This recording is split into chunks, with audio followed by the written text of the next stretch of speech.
हाथे सिन्होरवा हो बेटी खोइछवा लेलु हो जीरावा।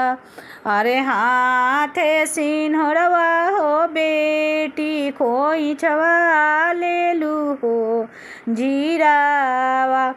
अरे चली दिहलु आहो ए बेटी ससुर जी के दुआरावा।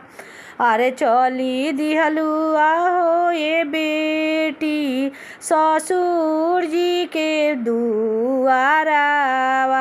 अरे सुतल में रहलु ए बेटी उठेलु हो चिहाई। अरे सुतल में रहलु ए बेटी उठेलु हो चिहाई। अरे कौने कारणवा ए पापा कोई देल पाराई।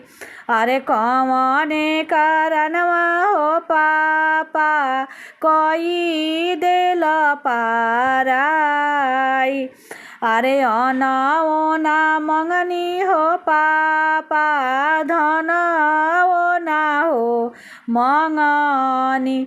अरे अना ओना मंगनी हो पापा धन ओना हो मंगनी। अरे हम तो हसे मंगनी हे पापा मम्मी के हो प्यारावा। अरे हम तो हसे मंगनी हे